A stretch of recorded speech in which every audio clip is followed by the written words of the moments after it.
All right, good evening, everyone. Special edition, Saturday night edition, 5:30-ish Central Time, 11 something, 11:30-ish in the UK. Correct, Scott? Yeah, that's right. All right, Scott is fresh off the pitch, man. He's joining us after a game. From what I could tell, it looks like you guys thumped him pretty good today. Yeah, cut match, so good win. It's only about an hour away where their ground was, so I got back home in pretty good time. Well, we're thrilled to have you here.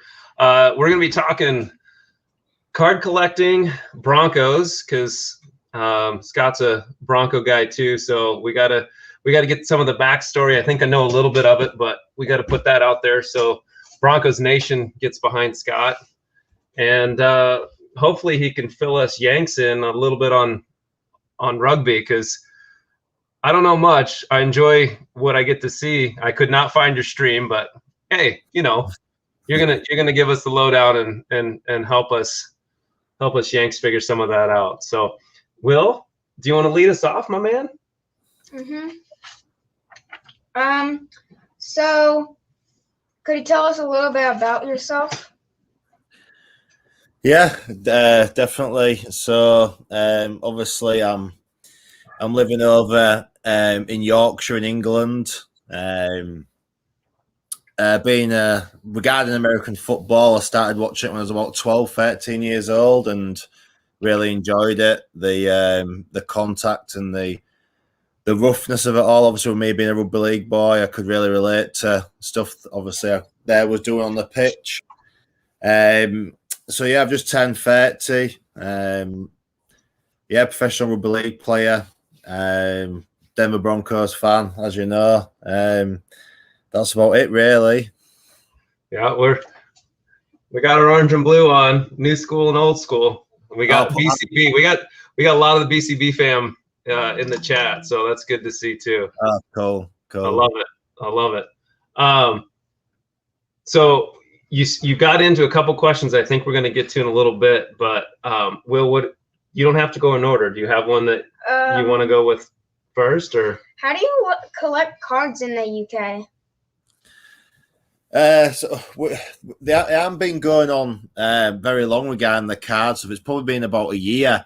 Basically, we have an NFL fantasy group. There's 12 of us, big fans who are sort of all in the sporting world, who are all good friends, and basically that's been going for a few years now. We take it really serious, and a couple of my mates who were in the fantasy, they got into the cards.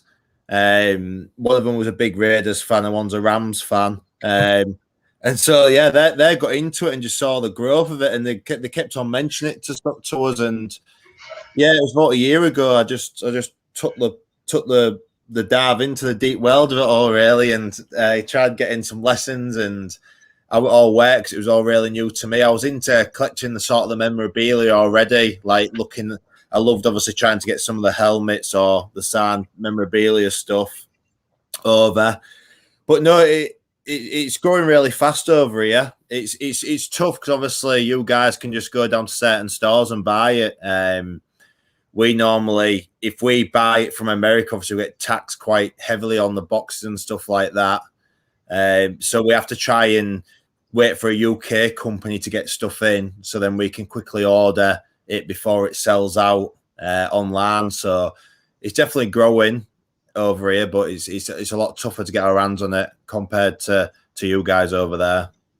So I want to follow that up, and I don't think it was on our script, but so how did you stumble into BCB? How did you get together with Chris, Adam, Marcus, and Hoover? How did that happen? So basically, obviously, we was in full lockdown over here around about a year ago. So we weren't even playing rugby league matches. We was literally in full lockdown, only allowed to leave the house twice a day, once for exercise, once to go to the shops if needed. And that's what got me down the route with the NFL lads and the cards and the memorabilia stuff. And then basically for me to learn about it, and obviously before I started putting money in and and doing stuff like that. I wanted to get a full background of it all. And I started just watching some YouTube videos, and one of the lads, Chris, who was in the NFL, who's a big Broncos fan as well, who goes into BCB, who's called Tiger Chris. He basically just said, watch some of the live breaks. Obviously, I didn't even have a clue what a break was, right. To be honest, till I tuned in. And literally, I just, a couple of nights in a row during lockdown, I was just clicking onto the live stream and not writing in the chat or anything like that. Thought I won't get involved in stuff like that because I don't really want to know what I'm doing yet. This was probably pushing nearly a year ago, and yeah, I just kept on watching nearly every night and picking up and learning stuff from what they were saying, what you guys were saying in the chat. And yeah, I just tried building my knowledge up first for a few months, and it just happens that Chris had seen a video. It might have been Packer 87 video. Sometimes, yeah, I think he might have watched that Packer 87, and then he'd mentioned the collab break with BCB, and then Chris had seen that, and then he put in our chat, said, check these guys out. Marcus said you were stalking them. Yeah, Gary's popping in too. So that's interesting, because I think I was the same way. I was a card collector as a little kid up until maybe high school year, 13, 14 years old, and then other things distracted me and became more interesting. And I got back into it a couple of years ago. Actually, I wanted a Philip Lindsay card. So we were big University of Colorado fans here. And when he ended up on the Broncos, I was like, oh, I'll go check this out. And then the world that I thought I knew, I didn't know anymore. So it was a lot of kind of the same. I think I stumbled into a PC 87. I saw Buck City Breaks, I think, had a flawless break, and I was fascinated by the fact that cards came in a suitcase. Yeah. So I was like, okay, this is kind of cool. And here we are, about 2 years since we got back into it, and been able to do it with this guy and my two older boys who are a little camera shy, but it's a lot of fun. So is that you're either through breaks, or if you're like UK distributor ends up with cards, that's kind of the main way to get cards? Yeah, obviously, there's people obviously selling on eBay and stuff as well. But obviously, it's always going to be more overpriced compared to what you guys can get it at. But us also, obviously, the four of us who are involved in stuff now over here, where we try and split stuff sometimes and chip in each for stuff, and just obviously it's an expensive hobby, and it's only getting more and more expensive as you've seen from the releases lately. It's crazy money. So yeah, it's trying to make it affordable, but yeah, it's more we all have to like sort of go in together, the four of us. That's awesome. So you've got your group of guys, and you guys are just kind of all in over there. Yeah, that's it. So it's crazy, really. And obviously, I don't know anyone else apart from us four. I don't know anyone else who does it. And it's obviously because American football is a big part of our lives. We absolutely love it, even though we're living over here. And obviously, not even all the rugby lads don't get it. You get American football, NFL. They just said, how can you sit there and watch it for 3.5 hours, 4 hours a game? And I just said, well, you don't love it, you don't get it. So yeah, it's obviously growing fast over here, and especially with the Wembley games and stuff. And there's a lot of people doing the cards more and more, you see. But like you said, compared to you guys over there, it's nothing. Obviously, the soccer's massive here, what we call football here as well. That's the card scene and stuff with that. That's getting absolutely massive over here now. So more people are doing the soccer cards. That's I think we're starting to see the soccer side of things, I think, kind of blowing up a little bit stateside too. That's definitely the one where a lot of people maybe got priced out of NBA, or kind of gagging on the prices of NFL stuff, and we're looking for other avenues. So it's cool to see just all of it growing. Like you said, it's becoming pricey. I mean, just looking at how things went, it's great if you've got something you want to sell, but at the flip side, seeing these select breaks that have come out recently, and that Trevor Lawrence XRC card, the QB1 card, the eBay comps here are $2,000+ for a guy that hasn't taken a snap. Which awesome if you're Duff and he's got one and he wants to flip it, but we'll get there in a second. Okay. All right. So let's see. So you started collecting a year or so ago. We'll back up a little bit. Why don't you get him that one? How did you become a Denver Broncos fan? So the Denver Broncos started just from going to my cousin's house, and I'd started watching NFL a bit, but I didn't really have a team. This was, like I said, this is going back about 17 years now, 16, 17 years, and just playing Madden on the PlayStation at his house. And I'd not played Madden before, even though I'd sort of started watching NFL a little bit, and he basically just was like, go with Denver Broncos. They're good. So it must have been obviously not much longer after the Nighties era and the good teams then. So I just started playing the Denver Broncos all the time as Madden. So then literally I started rooting for him every time they was playing. But even though he was obviously at the Colts, it was real how it worked out. I just fell in love with Peyton Manning as well. So I followed Denver, but I was an absolute massive Peyton Manning fan already. So the fact he come to Denver, you couldn't write it for me. But as I started watching it more with my dad, I just really enjoyed watching Peyton Manning. Obviously, how successful and how good he was, and I would just take control of games. So I was Denver, but then also a big fan of Manning as well. That's so cool. So this is an interesting stream because I'm looking at the chat and we got a lot of like Buck City and collector friends, but there is someone on there who I think is here because he's a fan of yours and a whole fan. He said he'd been watching for a while. So Ethan, we want to give you a shout out. I'll let Scott. My shout out does nothing, but maybe Scott will give you a little shout out. So yeah, he knows way more. I can already tell just by his comments. So is that saying well done for Huddersfield and Salford? I've clicked. Yep. On. Yeah.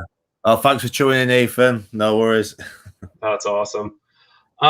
So I know you shared with me on DM, but you've actually been on hallowed ground and as for Bronco fans, you've been able to play a game stateside at Mile High.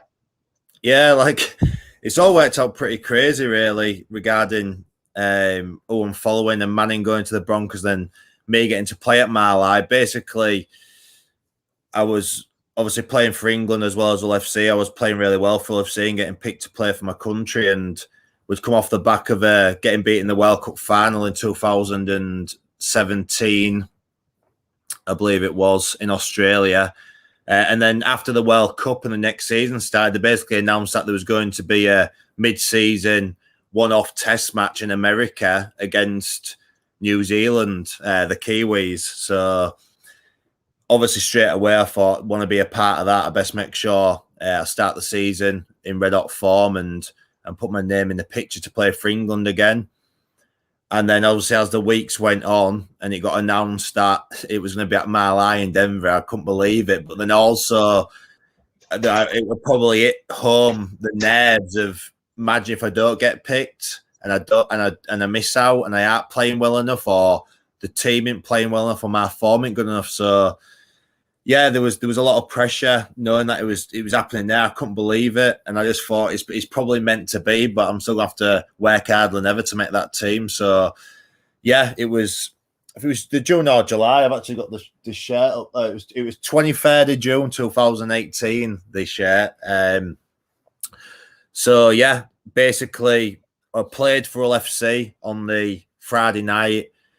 We flew to Denver on the Saturday, or the players from all the different clubs. Or there was actually a few of the English lads who were playing in Australia as well in the league over there. So they flew in from Australia.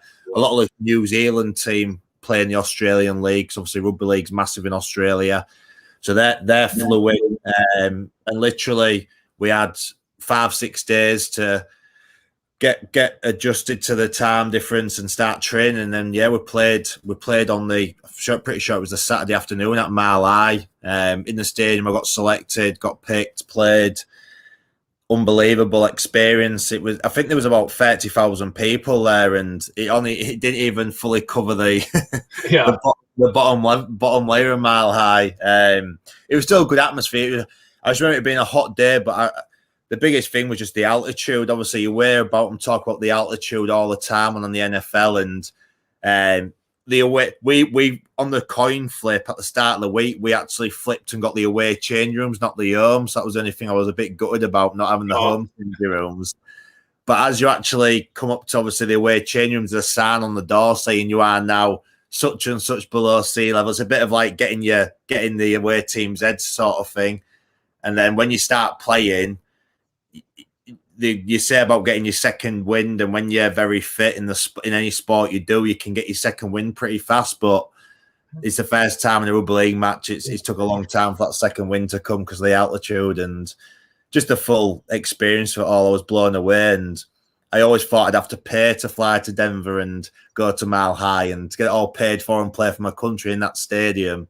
I just felt like I was so lucky. I mean, during the week, we got took on a tour around the training ground. I saw some of the players, and I walked around the full facilities, and it was just an amazing week. That's so cool. I mean, that's definitely once in a lifetime stuff. So that is serendipitous. That is fortunate. That is blessed. Whatever you want to throw on that is fantastic. When it was the old stadium during college, we had an opportunity to go on the field to help with a youth camp.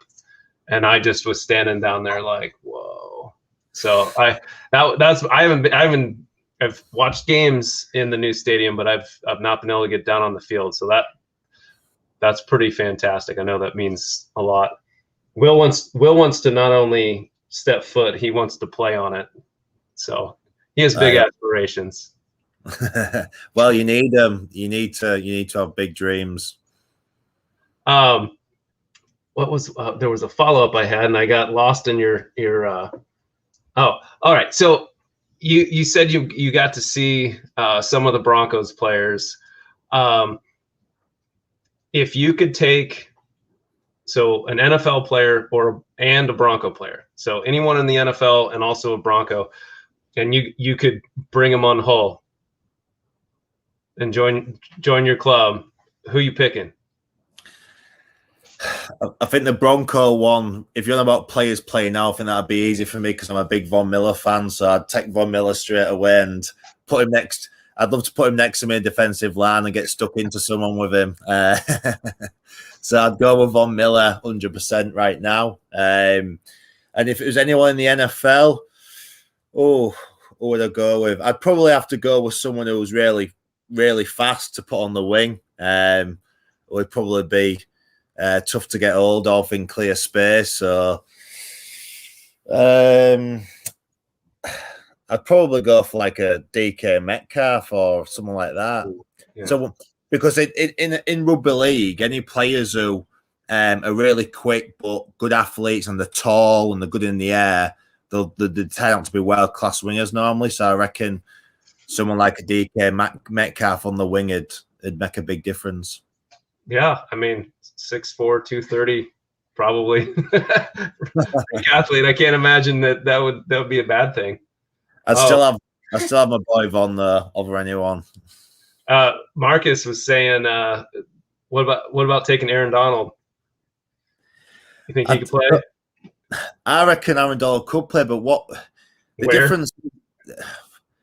He'd have to play what we call maybe second. I think he'd find it tough in the middle because obviously he's so powerful and so strong and explosive. But in the NFL, obviously the freaks athletes, but it's a bit of a different game to rugby because our ball's constantly in play. Normal, we're constantly having to retreat, get back. Like obviously, a lot of our boys are covering around about 9K in the middle, play 80 minutes, so 9 kilometers, and doing that up down all the time. Retreat. Obviously, with the NFL, it's so explosive and so entertaining because you do get then breaks in between snaps, and obviously you do your 15 minutes and you get a quarter breather. So I think to keep Donald as fresh as you could, you'd have to put him a bit more towards the edge.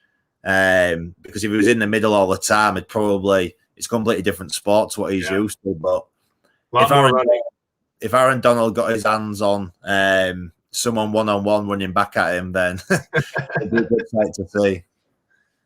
Yeah, I just seeing what I've seen before and then watching more. There's just so much running that, like you said, I mean, it's constant flow and very novice. But I would imagine those big dudes that we see in the NFL would get pooped pretty quick.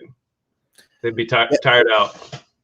Yeah, that's it. It's a bit like, obviously, because we've got the two codes. Obviously, we've got rugby league. What I'm playing is rugby union, and when some of the rugby union bigger guys come across to rugby league and try and make it, they don't make it. They really struggle with the fitness side of things, just because of there's not many stoppages in play and you're constantly moving. So, and it's tough training when we're in pre-season, the off-season, what we've just come out of it. Every day you're running a lot of miles in training, so it's good. But I would have loved to have been in America and had a crack at playing NFL, but not meant to be.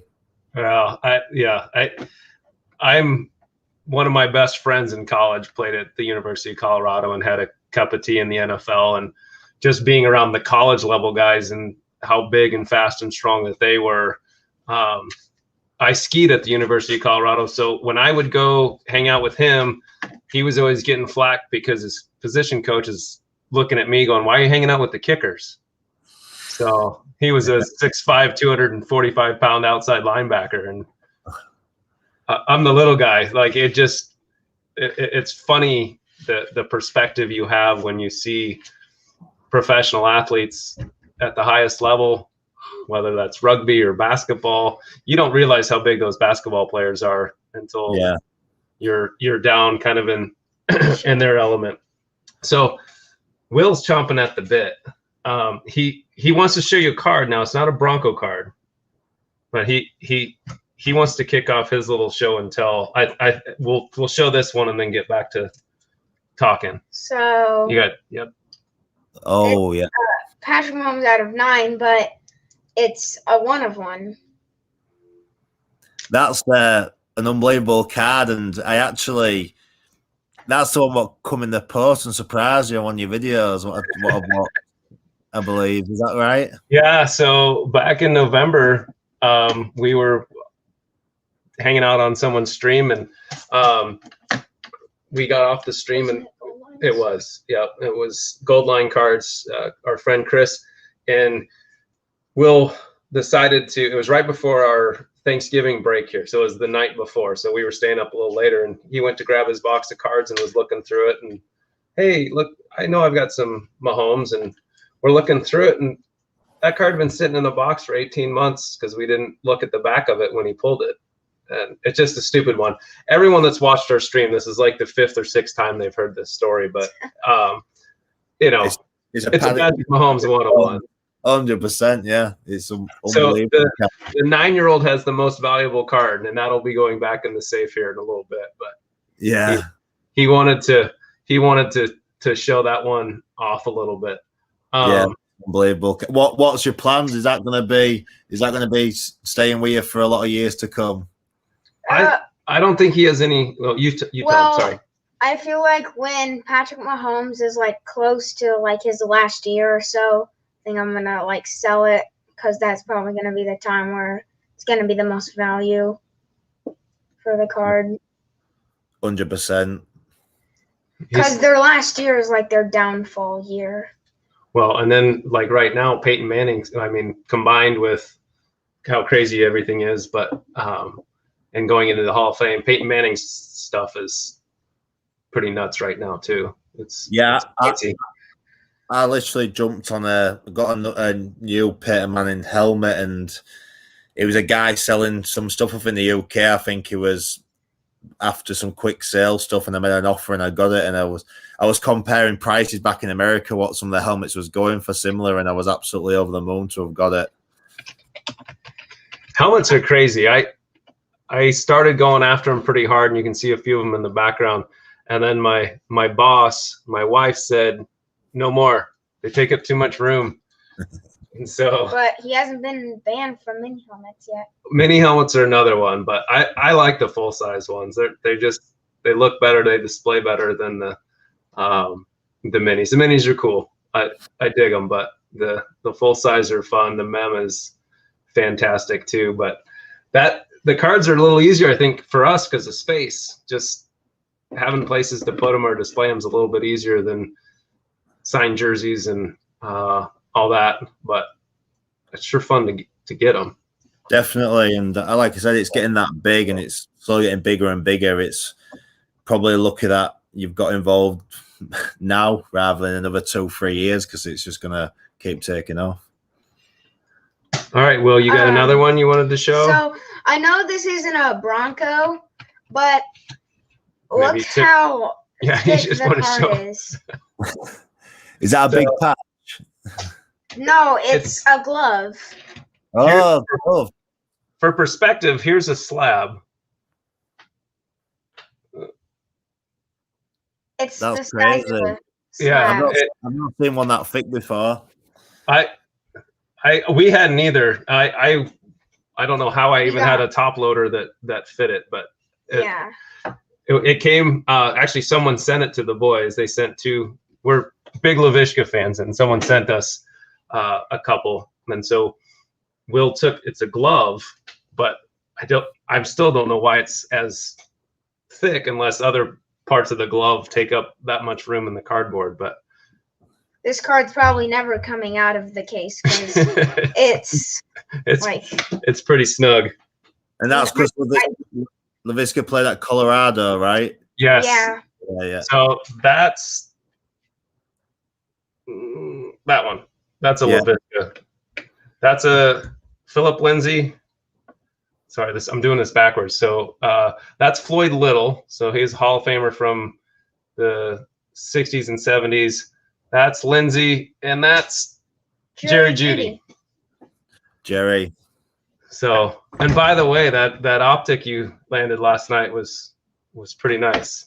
That's my I'm doing Manning and obviously Broncos, but mainly Jerry. That's what I've been chasing myself. So that was a good one. The Contenders optic and all those optic cards they're nice. They're a lot of fun. Yeah, very nice. All right. So hold on. I know you want to get to some show and tell here in a second. So, Scott, fill us in a little bit on rugby. How do Yanks like us get a little better education? I don't know that there's a PlayStation rugby game. So unlike your intro to NFL via Madden, how do we? That sounds like that could be fun though. That probably would be fun. There is actually a rugby PlayStation game. There's been a couple out. I think the last one come out about 18 months, 2 years ago now for PS4. So there has been a rugby game out there. We'll try and find it maybe. See what it'll be cheaper. Well, I'll be shocked if it's sold in America. The people in Australia make it because obviously like rugby league's one of the main sports there, like I said, and I think they jumped on the back of it over here, but. No, to make it more simple, 80-minute match, 40 minutes each way. So we don't have quarters, we just have half time, like soccer, you'd say. 13 players on a pitch.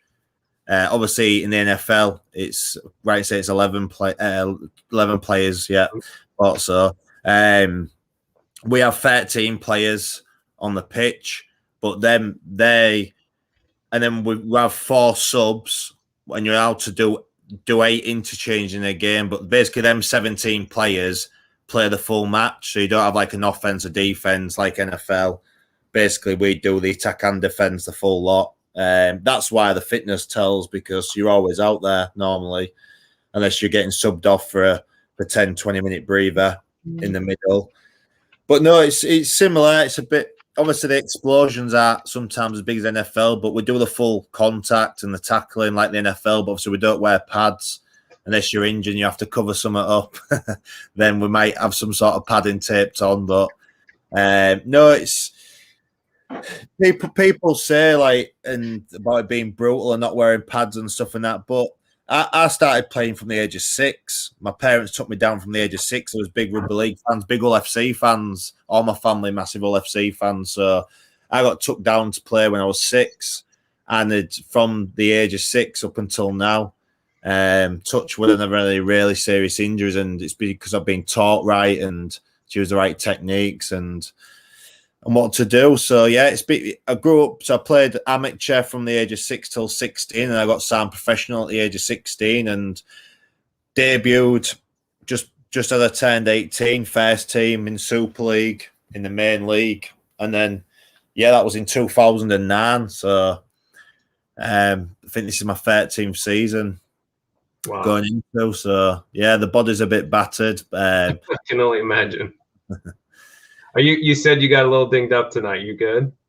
Yeah, I'm good. Yeah, I took a bit of a knock on. Well, I think I've strained my quad a bit, and it was a cup game today. And obviously, Super League, we have the league, and then there's like a sad cup and then league. Some of the teams from the league below, they're in the cup as well to start with, and we all get put in different rounds. But we basically played a team in the league below us. That's why I want televised, really, and it was probably tough to stream. Yeah. But I started the game, played the first about 25, 30 minutes, and I come off, felt I had a bit of a strain in my quad, and basically unless it got close to the game, then they wanted me to keep active on the sideline and make sure I'd be fit to go back on. But they said if the game ain't close and I won't go back on, they won't risk me. And that's what happened. Basically, we got about 30 points in front, so about 20 minutes to go, the coach just messaged down and said, tell Tag to sit down and get iced up. So I did as I told. So tell me about the Tag. How'd that nickname? Is that one you've had for a long time, or? Yeah, I always try and make up some good stories behind it, but it ain't very good, to be honest. Basically, when I first come through in the team, first grade, like I said, there was 5 Scots. There was 5 Scots in the first team, and obviously there was a Scot, and then the other 3 had been given nicknames, or they already had nicknames to differentiate between us. So when I come through, there was like, well, everyone just called me Scott, and then basically my old conditioner, so Joe, one of the personal trainers, like one of our main head conditioners who does all the gym programs and does all the fitness, basically. He said I reminded him of a player he played with in the 80s because what the thing is, when I first come through, I was a lot lighter, still had my height and size, but I was skinnier, and in the gym, in the weights room, I wasn't very strong. I was a 17-year-old boy with 30-year-old men. So when you're going into the gym and try keeping up with them in the gym, it just doesn't happen because I've not been lifting for that long. So basically, but when it comes to the wrestle rooms, obviously we do a lot of wrestling.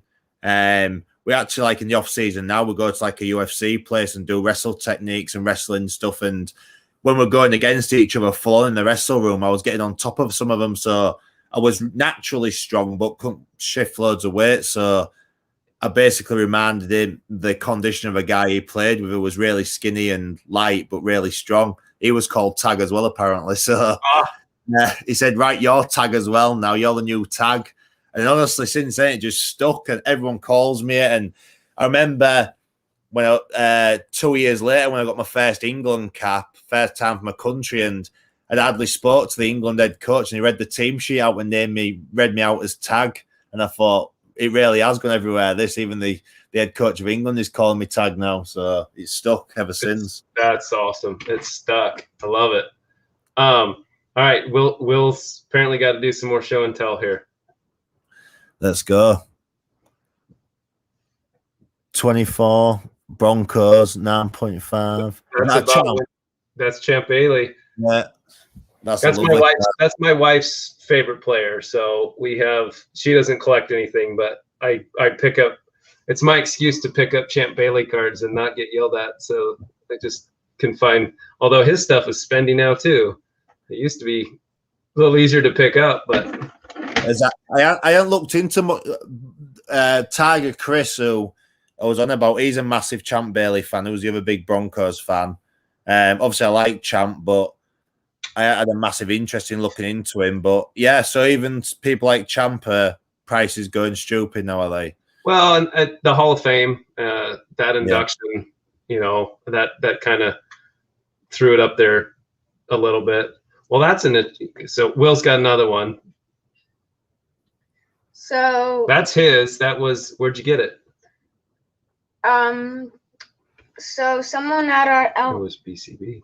Oh, BCB gave me this for Your birthday. Yeah, one of my birthdays, and awesome. So it's a rookie. Yeah. That's a beautiful card. Still back in when he had 40 for all the early pictures. So that's a rack in it. I mean, it was only a month or two ago what I knew what rack stood for. I was I was looking into it and I was thinking, what does it actually stand for? And one of the lads was like random act of cardness, obviously. I was like, well, it's all new to me, this language. Well, and here's, I've been blessed with how, especially the BCB family, how generous they've been to my kids. And not just BCB, but the Twitter hobby community has been very, very kind. That card, the Lavishka card that Will was showing, came from someone had tagged me, and he was selling some cards, and I was like, I can't pull the trigger on it right now. And he said, you know what, I'll just send it to you. And then he said, you got boys too, I'll send you another card. I was like, okay, appreciate it. And I know for us, probably half of the budget I have for cards ends up going towards trying to find stuff for other people, which is, I think, almost as enjoyable as getting a big hit is when you see the expressions on people's faces when they open their mail and they get something that they didn't dream of getting. So it's a lot of fun. We certainly enjoy it. And by the way, when the optic box you bought from us comes over, there is a care package in there for you. So thank you. Well, BCB, I'm guessing BCB have sent it, but as you've seen, I laugh and joke. Basically, my packages go from Chicago to Copenhagen in Denmark, and they go back to New York, and then so they tend to come to Europe, back to America, then back here. It's really weird how me and Gary Lelliot, and who's who I've got to know through the BCB gang, his packages go even further worldwide than mine. But we haven't got it yet. When we do, but no, I agree with you. It's see, I've got in the trend, obviously, doing the BCB, the breaks, and then looking at for my own stuff. But I think that's a good thing about getting the boxes sometimes is that now I'm on the Discord and I've got to know some of the. Obviously, I've never met any of you in person, but you feel like obviously you're all part of this group and these friendships. And any card what's pulled now, when you get these boxes, you know someone straight away would love it. So I sent a couple over last week, and I thought I'd wait to speak to you guys. And I've got some bits here, so I'll definitely get something sent across to Will and yourself. Oh, that's kind of you, Scott. That's awesome. Yeah, it's fascinating. I know I don't want to hopefully give anything away, but I know I've seen you in some of the rack chat rooms, like, what do you need? And it is cool. I know that there are ones in the works for certain people and that haven't arrived yet that I can't wait because they're mind blowing. And I love seeing grown men cry about getting cardboard and memorabilia. It's entertaining because it means that much to someone. So I noticed, and not probably come off a little stalkerish here, but I noticed in your Twitter banner you've got TNS Elite cars. Yeah. And then I when I searched your name, there was a LinkedIn thing that came up. So do you have a car dealership? What's your partner there, or what's? No, so basically, obviously, rugby don't last forever, and I've played with some great players who come to retirement and don't have another option. Basically, with rugby league, it's a good paid job, but it's not a retirement job, and it's when you see the soccer players over here, you see the American football players, basketball players, they can retire and they've got so much money, or like if they're smart with it, they shouldn't have to work again. Where rugby league, you can do it if you're big enough and you're smart enough with your money. I like to think I have done that, but still nowhere near where I could retire and live the life I want to the rest of my life. So my dad's got a big car background. My dad's owned his own mechanic company for probably about 40 years and loves and breathes cars. And I've always had a bit of an interest in cars because of that. So yeah, 4 years ago, I set up a car business with one of my close friends, and we basically started off with not much. And about a year and a half ago, we opened up about an 8,000 square foot showroom near where I live, and it's going really well. We've got 7 full-time staff now working for us. So it's my business, yeah. So basically, I've set it up while I'm still playing, and so I've still guaranteed some income the day I retire. And when it comes to retirement, I aren't stressed about what I'm going to do next. I'm still getting myself involved in a bit of property, and I've got a few fingers in pies in different places. But I think you need to do that. And my missus goes mad at me because she just says I never sit still, and I never can just relax, because I am driven and I want to be successful in anything I do, and I want to make sure that my family have a good life, and when rugby finishes, I can still be earning good money and being able to afford a daft hobby like this. Yeah, for sure. Well, I real quick before you get to that question, I did want to congratulate you. I know you recently got engaged, so cheers. That's it. Congratulations. Yeah, no, she's. I'm very lucky. Like I said, I'm 30 now, so it's about time I sorted myself out and took stuff to the next level. Obviously, I ain't got any kids yet, but I'd absolutely love to have children. So hopefully in the near future. I've got 2 dogs. That's all I've got at the minute. So I've got 2 dogs. They're my babies. Oh, that's so good. All right, Will's got a follow-up for your cars. What's your favorite exotic car? Oh, I'd have to go with a Ferrari. Basically, my dad's worked all his life to own a Ferrari one day, and he does now. And he won't let me drive it, but he said he loves it more than me. So that's how much it means to him. So yeah, if I could. The issue I have though is the size of me. It ain't comfortable. I wouldn't be able to drive it, I don't think. So I'd have to go for something a bit bigger. But if I could fit in it, then obviously I'd definitely go for a Ferrari. That'd be my dream car. Ooh. Will, what about you? What's your favorite? One of the most expensive cars out there, but Bugatti Veyron. Oh yeah. See, I'm old school. I like the my all-time dream car is the late 50s, early 60s Porsche 356, the Capital A. So the convertible, the old wash tub. That is one of my favorites. If I had to go real exotic, it'd still be old. It'd be the original Mercedes 350 SL Gullwing, the original doors that open. That car. Yeah. My dad had I don't know, one of those small replicas growing up, and I just would play with it, and that car's pretty cool. Not the heat that they bring today, certainly not as much under the hood, but I can only imagine having one of those. It'd be pretty cool. Yeah, well, everything's going electric in it, so yeah. And hey, they're putting the horses in the electrics now, so the electric cars seem to be able to move. Oh yeah, well, one of my friends has just literally got the new Porsche electric one. Is it Tuscan? I think is it a Tuscan? I can't remember what it's called, but the speed of it is absolutely ridiculous. He runs out of charge quite quickly because of the motor.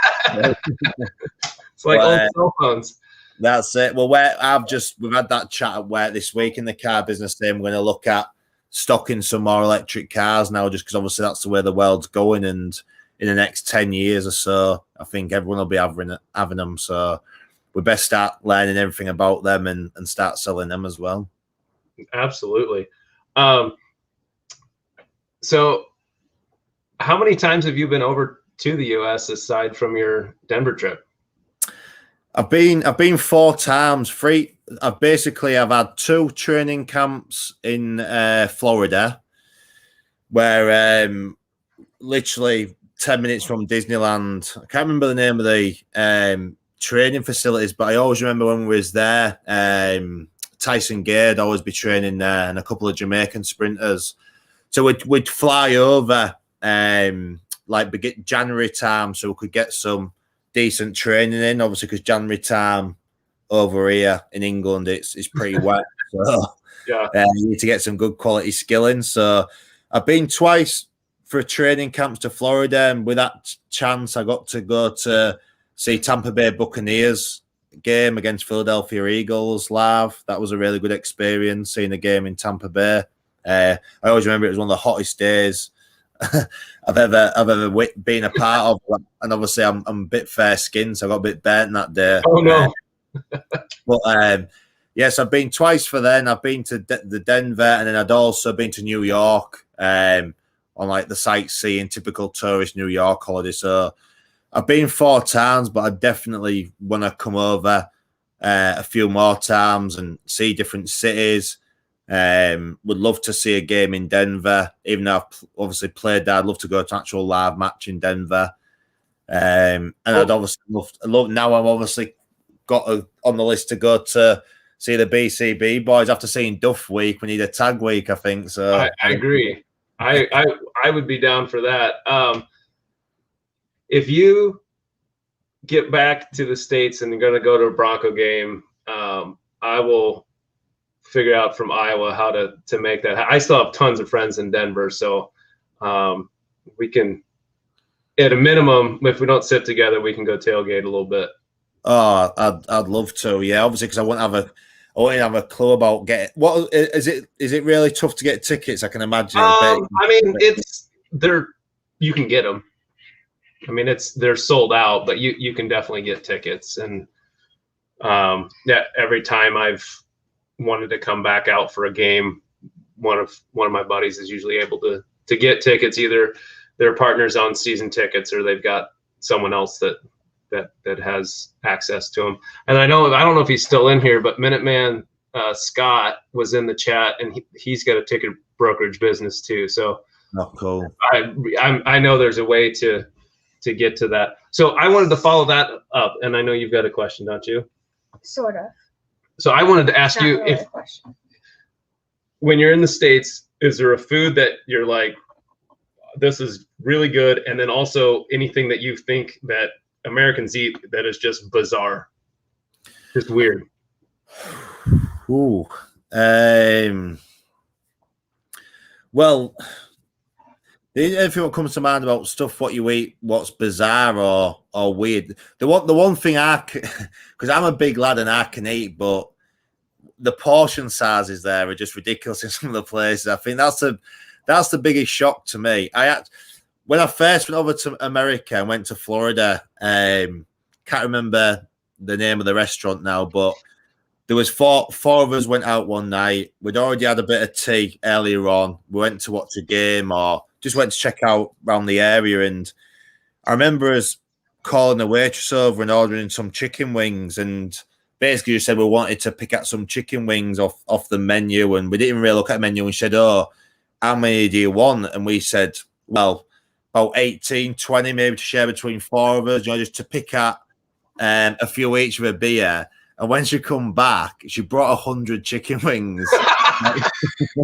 She brought 20 back per person. Like, that's just something we just like 20 wings per person is just madness. And she like was convinced like that's just like that's a meal. Like, and I was just like, I can't believe the size of, and everywhere I went, even like the McDonald's, like your small or medium is like our large over here. Like the size, it's stupid. Oh, when I saw someone order a super size and the Coke comes and it's like two 2 foot tall. That's the biggest shock. But it's probably a good thing. It's not like that here because like I said, I love my food. I'm a big guy, and I'm worried about when I retire about how much weight I'll put on. I need to try and keep on top of myself. So I love food. I love preparing it and cooking it and eating it. I love everything about it. But that's the same thing as I'm finding out as I approach 45 that my eating habits from my young, much more active years don't work anymore. So yeah, slaying a couple burgers and a order of fries is not realistic anymore. Americans are big. We are overindulged. We are the masters of overconsumption. The best thing was when I went to the NBA game and saw Orlando Magic. I loved how you could just buy the proper plastic cups, but you pay and you can just refill up, can't you? Like you don't do that in the UK at games and stuff like that. That was another good thing what I liked over there. But I suppose when I do get a chance to fly over there, and like I said, I'd love to come to Denver, I'd love to go to Ohio and do a bit of a trip around.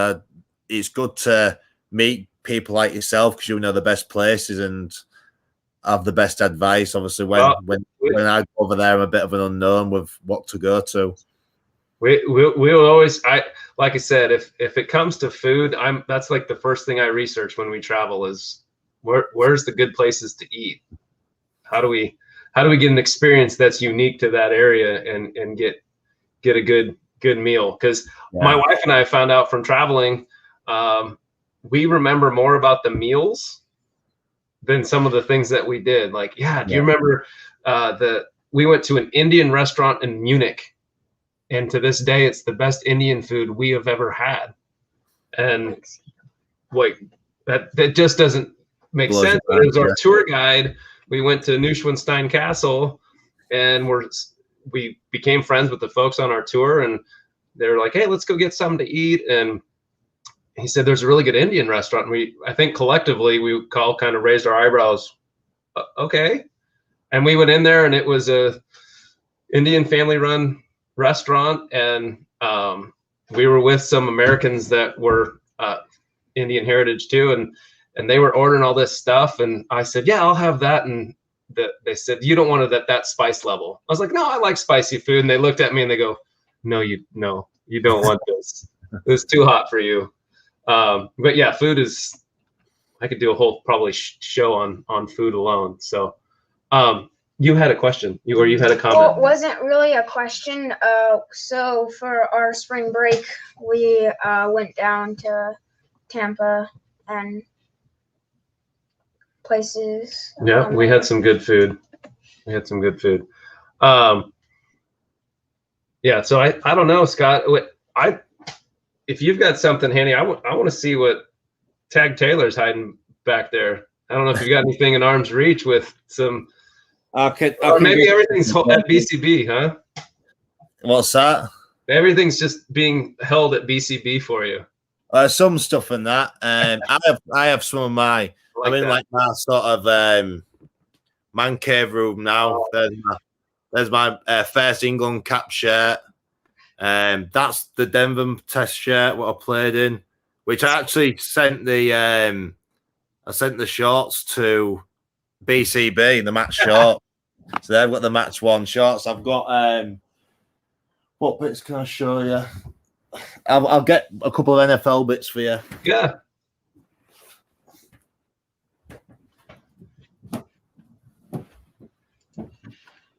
We're in the I'm moving house, you see, so I've been sort of keeping stuff aside. But this is my Von Miller helmet. Ooh. So I keep convincing the missus it's from a new office for the business. So and then I've got a mini here. The first mini I got was part of a deal, and that's Noah Fant in the. No offense, someone I'm going to get really behind. I think he's going to be a gun if he gets a good. I'm not the biggest fan of Drew Lock. You see, I think when we get a bit of a higher end QB, he could be. Yeah. Hey, same one. So the exact same style, yeah, we have but it's Steve Atwater. I think it's the same helmet. I've not got on that motor, but he's cool. And then this is my everyone for my 30th birthday. Everyone chipped in for this one. This is my favorite piece. Woo! I love. Oh, I see, and I am a sucker for the old Broncos logo. Like if there's something with it on it, I'm buying it. I have it. It's been on the back of my facing backwards, but I probably 70% of the Broncos stuff I have is throwback. Yeah, well, that's Peyton. Peyton Manning. Yeah, that's the last. I'll get my I'll put my shirt on for you for the one of my shirts. That's from actually my highest ball. Well, I'll keep on the side. Oh, that's awesome. Oh, I love this. And this is actually one of the actual match balls from the game I played in, signed by all my teammates. That's so cool. Obviously in the Denver colours and promoting, obviously, because the Rugby League World Cup is over there in 2025 in the USA. So you might be able to catch a game.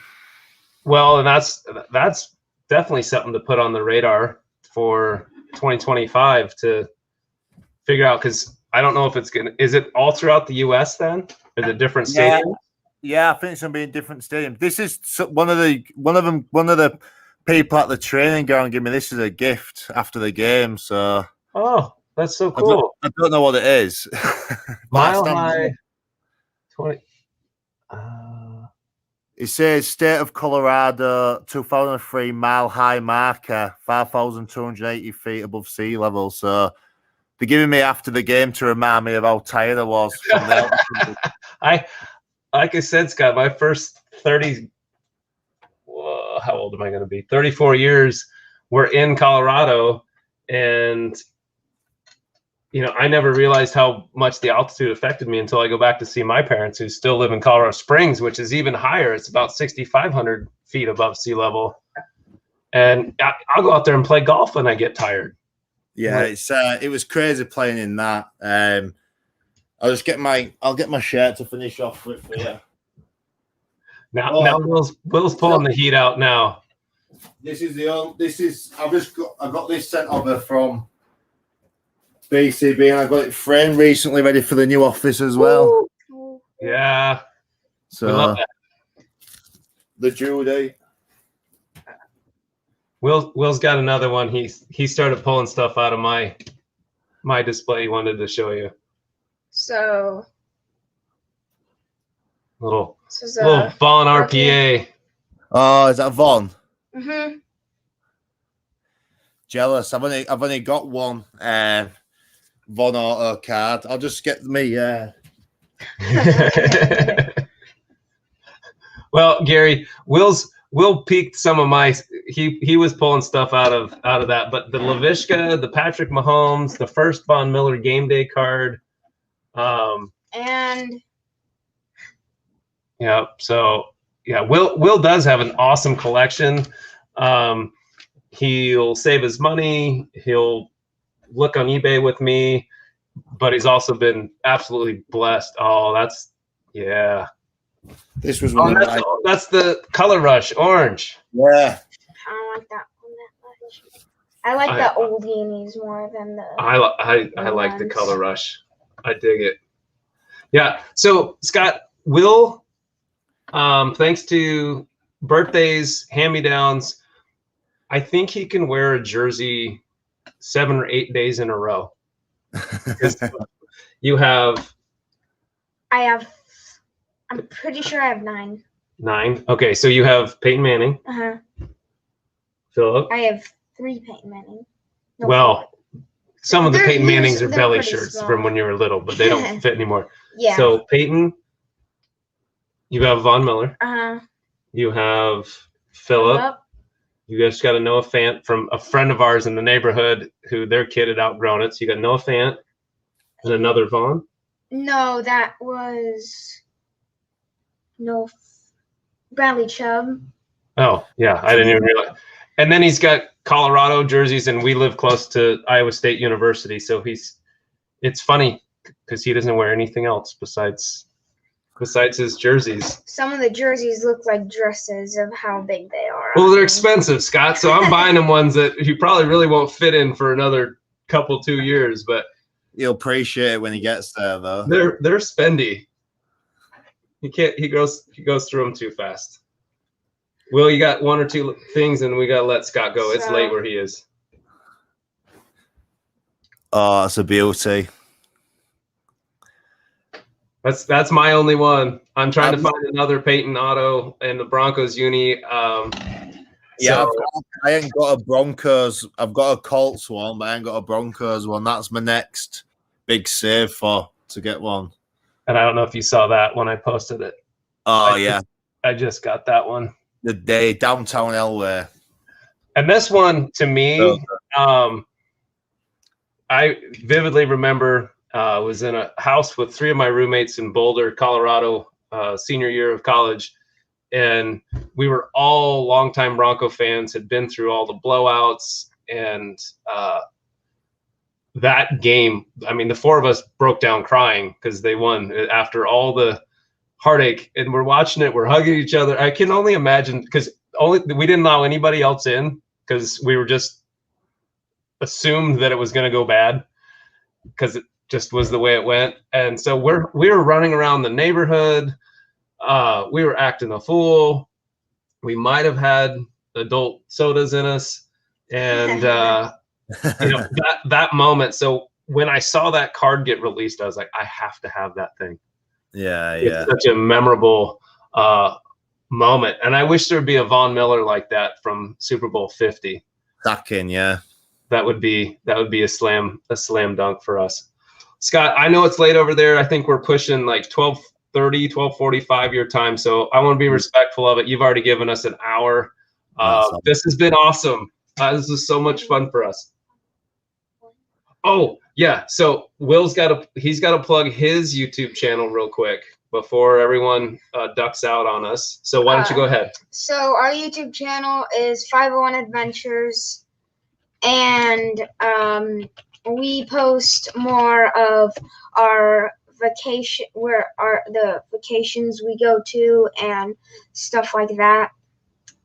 Yeah. So my wife, one of her side gigs is as a travel agent. So every time we travel, the boys take photos and videos, and then they put them all together and create their own videos and channels. So they're also trying to get to 100 subscribers because I told them they could get a second monitor for the PC if they paid for it, but I would mount them and all that. So they're halfway home. So if you guys are on there, hit them a subscribe. If you search 501 Adventures, it looks like a little mountain icon. I'll try and post a link on Twitter and let some folks take a look at it. But this has been awesome, Scott. Drop me it and and I'll check it out. I'll definitely have a look as well. 100%. Love it.